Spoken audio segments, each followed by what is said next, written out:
Hace poco más de un año, a nuestra perfilada de hoy, le preguntaron cómo se llevaba con la verdadera killer, con la killer vigente, porque viste que históricamente le dicen killer a uno que hoy está medio de gira por el mundo, más vinculado al universo del fútbol. La verdadera killer en actividad, la ejecutora de la guillotina, es Karina Milei, y esto decía nuestra perfilada. Sí, es brava, pero nos llevamos bien. Y vos sos brava también. Sí. Brava contra brava, brava al cuadrado. Sí, exacto. Bueno, somos parecidas en algunas cosas y en otras no. Está bien, pero viste que dicen polo positivo más polo positivo es bolonqui. Y bueno, en el medio está Javier. Pobre jamoncito. Esa risa que queda sonando casi en eco es espectacular, ¿no?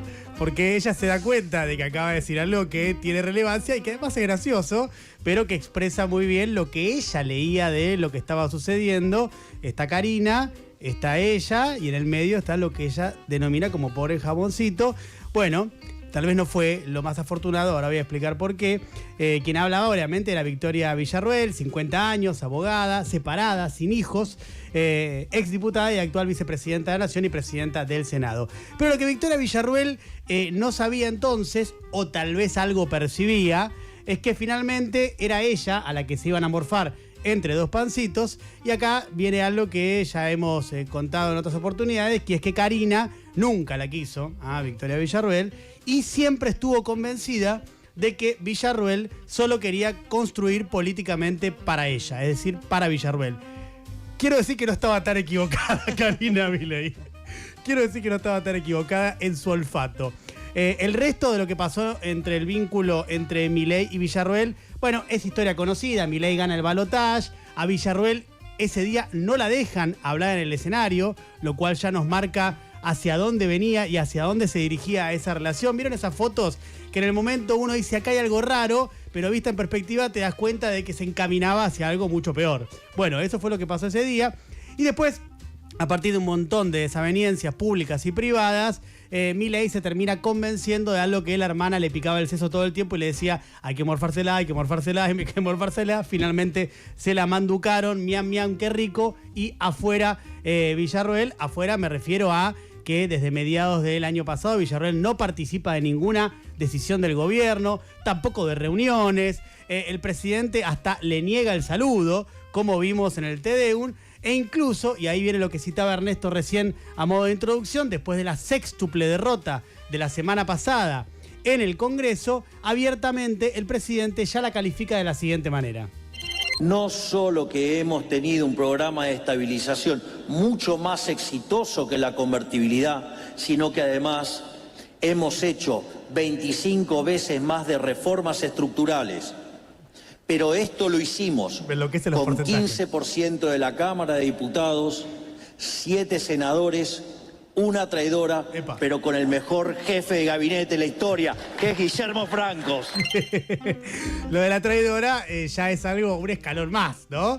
Porque él le tiraba, pero le tiraba más por el lado de la casta, ¿no? Acá ya le dijo directamente traidora. Igual quiero llevar tranquilidad, porque en definitiva está todo en orden, ya que la única política de Estado, hay dos políticas de Estado en la Argentina que atraviesan todos los gobiernos. Una es la defensa de Malvinas, algunos con más intensidad, otros con menos, y la otra es la pelea entre presidente y vice. Así que vemos aquí una continuidad, eso lo celebramos, por supuesto, pero a diferencia de Milei, a Villarruel sí le gusta la política y le gusta la rosca. Es algo que es muy evidente. En el Senado habla con todos, negocia y hasta de vez en cuando se permite algún paso de comedia, algún sketch con mi senador favorito.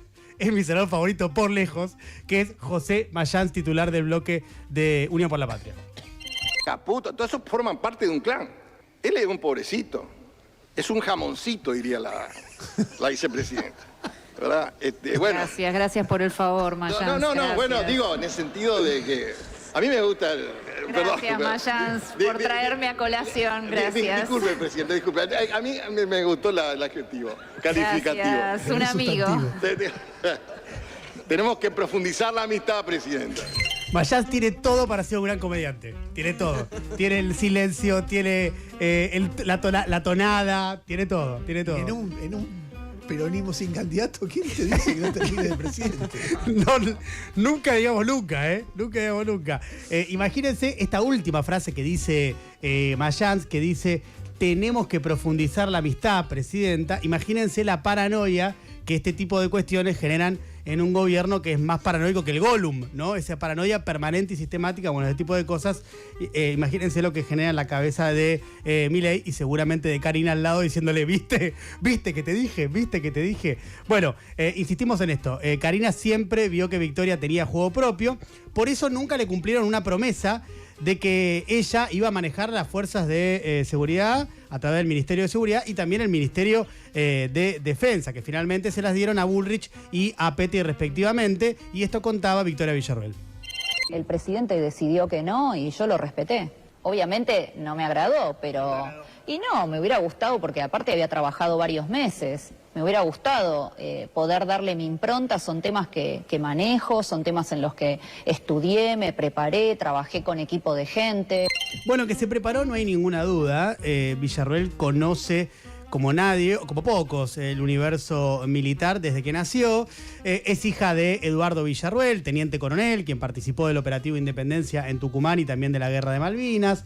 En 1987, después del alzamiento Carapintá, se negó a jurar la Constitución y fue sancionado. En 1996 pasó a retiro y murió finalmente en 2021. Hay otro personaje central también en la historia de Victoria Villarroel y su vínculo con el universo militar, que es el tío Ernesto Villarroel, capitán del Regimiento 3 de la Tablada, detenido en el año 2015 por delitos de lesa humanidad y fue declarado incapaz para afrontar el proceso por tener Alzheimer y murió finalmente en octubre de 2024. Pero el vínculo más cuestionable que tiene Villarroel entre un universo bastante vasto, por cierto, de vínculos cuestionables, es el de una figura totalmente central en su trayectoria y en su vida. Me refiero a Alberto El Gato González, represor de la ESMA, que fue el verdadero mentor de Victoria Villarroel, a tal punto que ella, en la intimidad, solía definirlo como su segundo padre, digo, para que no solamente había un vínculo de trayectoria, si quieren, laboral, ¿no? Sino que era un vínculo afectivo muy, pero muy estrecho. González fue oficial de inteligencia del Grupo de Tareas 322 de la ESMA, cumple actualmente 2 cadenas perpetuas por delitos de lesa humanidad y en 2021 fue condenado a 20 años de prisión por delitos sexuales en la ESMA. Eso, como hablábamos el otro día con Ernesto en la entrevista con Emilia Delfino, la biógrafa de Villarroel, es porque no solo era un asesino, el Gato González, y un torturador, sino también un violador. De hecho, en el libro La Llamada de Leila Guerriero, Silvia Labairú cuenta la historia de ella, que era violada sistemáticamente por el Gato González, que a su vez también había violado a otras 2 mujeres al menos. Por esto la condenan. Seguramente violó más, pero conocemos 3 nada más.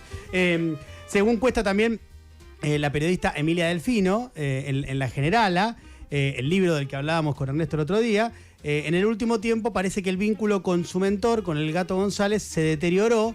No está claro por qué, no sabemos bien por qué, a punto tal de que para referirse a él en la intimidad ya no lo llama cariñosamente Gato, sino González, ¿no? Villarroel también tuvo contactos con varios condenados por delitos de lesa humanidad y ahí aparece un personaje central de la última dictadura, que es Jorge Rafael Videla. A Videla lo he visto 2 veces con toda la furia, 3 tal vez. ¿Para entrevistarlo? Sí, obvio. ¿Para ese libro que usted contó la vez pasada? Sí, porque le pregunté todo lo que me interesaba sobre la década del 70. Bueno, seguro que no había afinidad ideológica y eran tan solo visitas para escuchar cuentitos del abuelito Jorge Rafael, ¿no?